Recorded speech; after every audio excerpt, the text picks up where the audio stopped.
Good morning student. आशा करता हूं कि सभी आप अपने घर पर सुरक्षित होंगे, सही होंगे। इस बीमारी के कारण आपकी बहुत लंबे समय से हिंदी की क्लास नहीं हो पाई है, तो आज से हम स्टार्ट कर रहे हैं हिंदी की क्लास।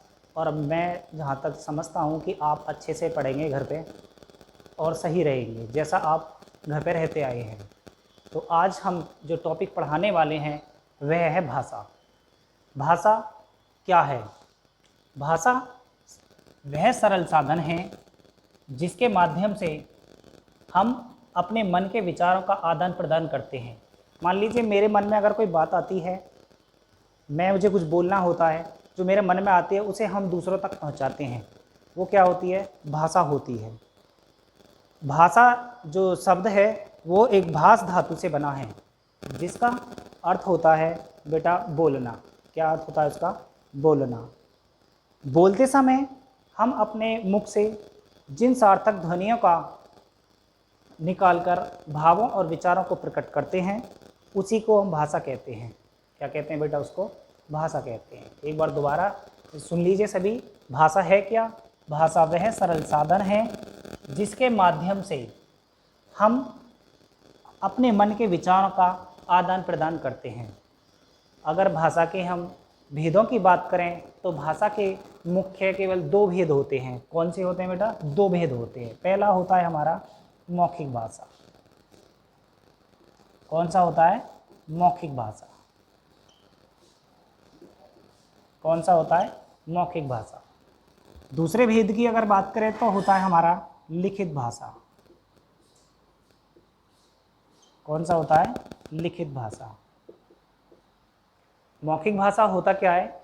हम अपने मुख से जो बात बोलकर दूसरों को समझाते हैं, जो अपनी बात दूसरों के सामने प्रकट करते हैं, उसे हम कहते हैं मौखिक भाषा। लिखित भाषा क्या होती है भाई? लिखित भाषा को कहते हैं जो भाषा लिखकर समझाई जाती है उसे हम कहते हैं लिखित भाषा। क्या कहते हैं उसे? लिखित भाषा। इसके द्वारा ही विचारों के भावों को सुरक्षित रखा जा सकता है। और निबंध जैसे कि निबंध लेखन है, कहानी लेखन है, कविता लेखन है आदि सभी ये सब बातें हम लिखकर दूसरों को समझाते हैं।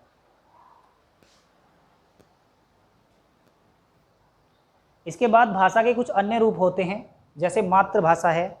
मातृभाषा क्या होती है? वह भाषा जिसे बच्चे अपनी माँ के द्वारा सीखते हैं उसे हम कहते हैं मातृभाषा। इसी भाषा से बच्चे का सर्वप्रथम विकास होता है।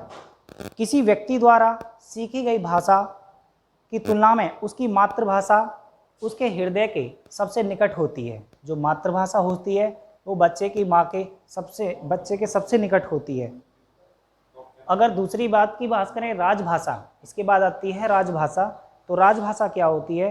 राज्य का प्रशासन की भाषा को राजभाषा कहते हैं। जो राज्य की भाषा होती है, जो प्रशासन की भाषा होती है, उसे हम राजभाषा कहते हैं।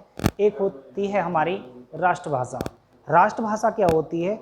जिस भाषा का प्रयोग देश के अधिकांश निवासियों द्वारा किया जाता है। जिस भाषा का प्रयोग देश के अधिकांश निवासियों द्वारा किया जाता है वह राष्ट्रभाषा कहलाई जाती है। अगर हिंदी भाषा की विशेषता की बात करें तो हिंदी विश्व की एक ऐसी वैज्ञानिक भाषा है जो बोलने लिखने में समान है। यह विश्व की सर्वाधिक बोले जाने वाली भाषा होती है। जो भारत की हिंदी भाषा है वो विश्व की सर्वाधिक बोले जाने वाली भाषा होती है। इसका व्याकरण बहुत ही सरल है और इसके अनेक भाषाओं के शब्दों को अपनी ओर लिया जा सकता है। ठीक है बेटा। इसके बाद बात करते हैं हम लिपि की। लिपि क्या होती है? भाषा के लिखित रूप के लिए, जो लिपि होती है हमारी भाषा के लिखित रूप के लिए, प्रयुक्त चिन्हों के लिए लिखने की विधि को हम लिपि कहते हैं। एक बार दोबारा से बच्चों हम दोहराते हैं कि है क्या। मन के भावों विचारों को प्रकट करने को हम क्या कहते हैं? भाषा कहते हैं। भाषा के मैंने आपको दो रूप बताए, मौखिक भाषा और लिखित भाषा। इसके बाद मैंने आपको बताया कि मातृभाषा में मैंने आपको बताया कि माँ व परिवार से सीखी गई भाषा को हम क्या कहते हैं? मातृभाषा कहते हैं।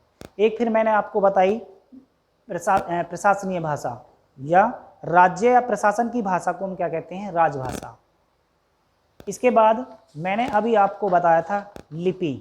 लिपि में बताया था आपको कि भाषा के लिखित रूप के लिए, जो भाषा का जो लिखित रूप होता है उसकी प्रयुक्त चिन्हों को लिखने की विधि को लिपि कहते हैं। हर किसी भाषा की अपनी एक लिपि होती है। जैसे हिंदी भाषा की अगर बात करें तो उसकी अपनी लिपि है देवनागरी, संस्कृत की भी देवनागरी है, और अंग्रेजी की अगर बात करें तो उसकी है रोमन। इसके बाद बात इसी की तो उपभाषा एक बोली होती है इसमें। तो बोली जो सीमित क्षेत्र में, किसी भी सीमित क्षेत्र में बोले जाने वाली भाषा को हम बोली कहते हैं, ये भी आपको ध्यान रखना है। तो आपको ये जो मैंने आपको चैप्टर पढ़ाया है भाषा का, ये भाषा का चैप्टर यहीं पर ही पूरा होता है। आपको अच्छे से रिवीजन करना है, घर पर रहें, सुरक्षित रहें।